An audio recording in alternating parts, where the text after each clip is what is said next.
Hello everyone, welcome back to the channel. My name is Chris Harvey and today I want to talk to you about composition and songwriting, specifically for instrumental guitar music or just instrumental music in general. Now we're all probably familiar with songwriting in the traditional sense, but you do have to change your approach slightly when thinking about composing pieces of music specifically for one instrument.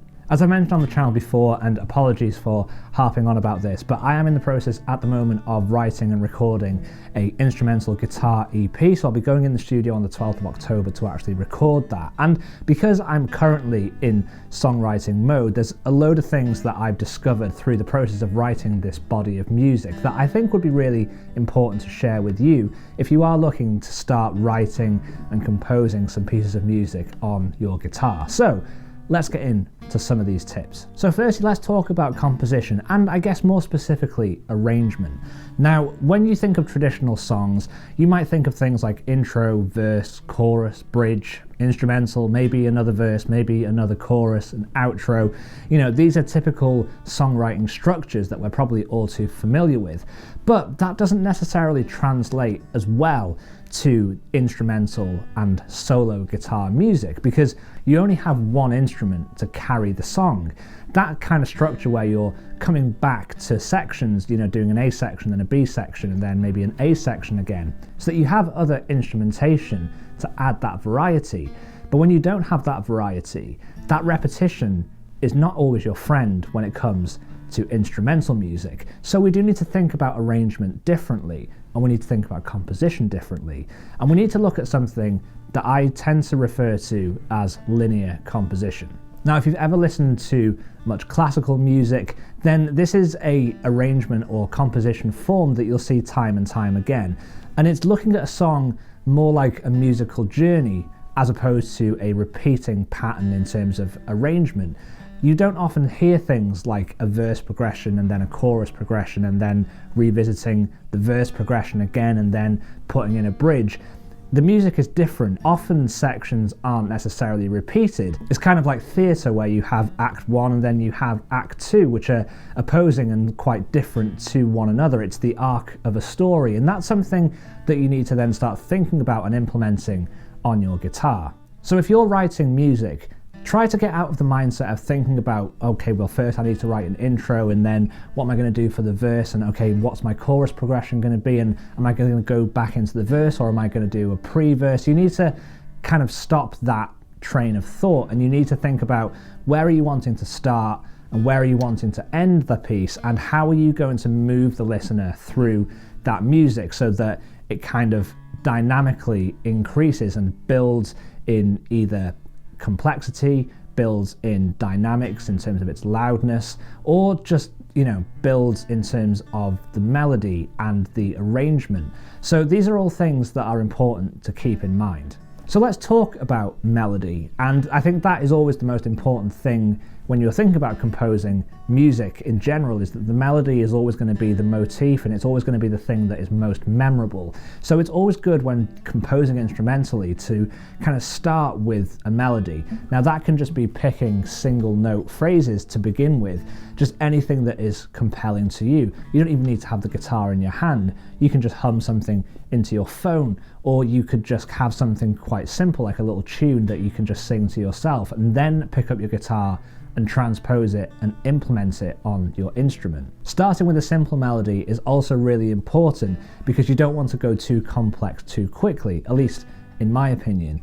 It's important as the song progresses that that melody evolves as the piece moves forward. So you might start simple, but then the second time round that you introduce the melody later in the song, you might want to add another note, or you might want to add another phrase or embellish it slightly to give that sense of movement and progression in the song.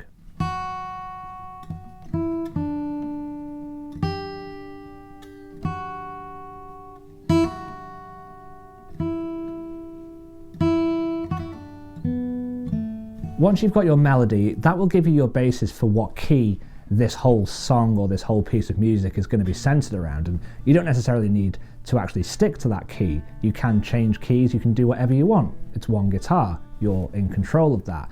But once you've got that melody, that gives you your basis for the chords that are going to support that melody.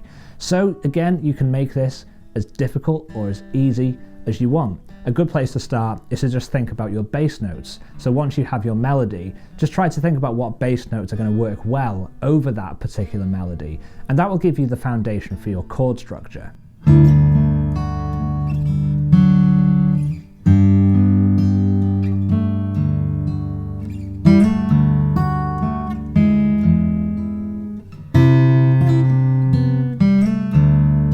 Now, if you listen to a lot of instrumental guitar music, people like Clive Carroll or Julian Large, then you'll notice that they embellish their chords and they use different inversions and they use different voicings of those chords to help build that complexity. They might start simple, and then as the piece progresses, they might introduce different voicings. They might take those chord shapes and move them up the fretboard.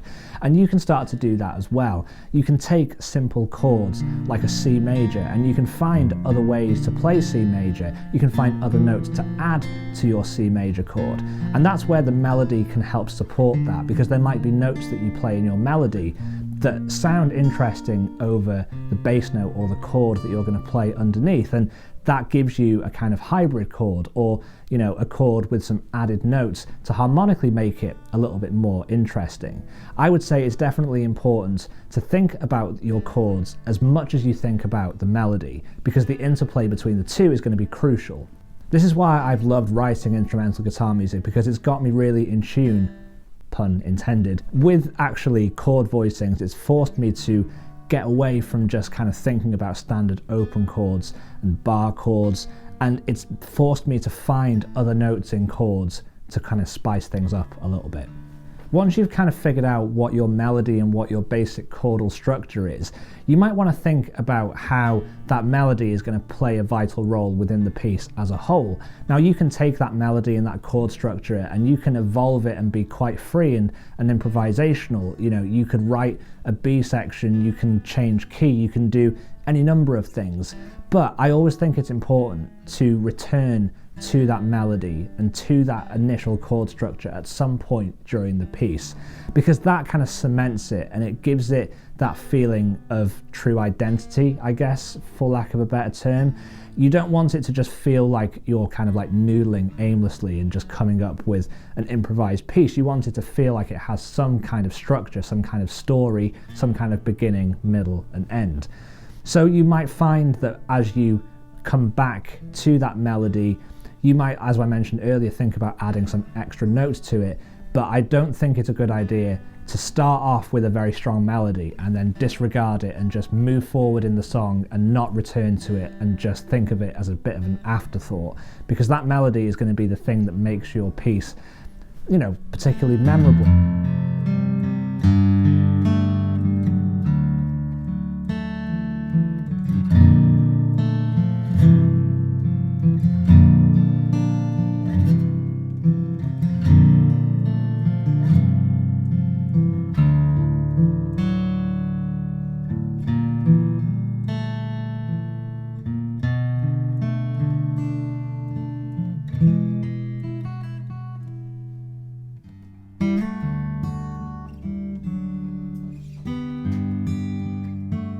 Now, although there are no rules in music, and especially in instrumental music, because you are the only musical voice in that song, so you aren't necessarily beholden to what the vocalist might be doing or what other instruments are doing. You can just be in full control of your composition. But I think some of these tips, if you're just getting started, will at least kind of get you into the mindset of what it would require to compose for instrumental music as opposed to more contemporary and traditional song forms. I think just having a bit of a foundation and some sense of direction, at least, will just make you progress a lot quicker in terms of navigating this whole instrumental music genre. There are some great instrumental records that I particularly enjoy, and if you follow me over on Instagram, I'm doing something called Music Monday, which I'm probably going to share as YouTube Shorts as well. But every Monday I'm going to give you an instrumental guitar music recommendation to kind of get you inspired and to give you an idea of the influences that have inspired this EP that I'm writing. So make sure to follow me over on Instagram so you can get some of those recommendations in your feed.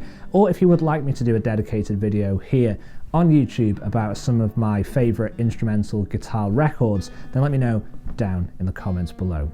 As always guys, thank you so much for tuning in to this video. I hope you found these compositional tips useful just as a way of thinking when approaching writing instrumental music. Really enjoyed making this video. Hope you've enjoyed watching it, and I will see you all in the next one.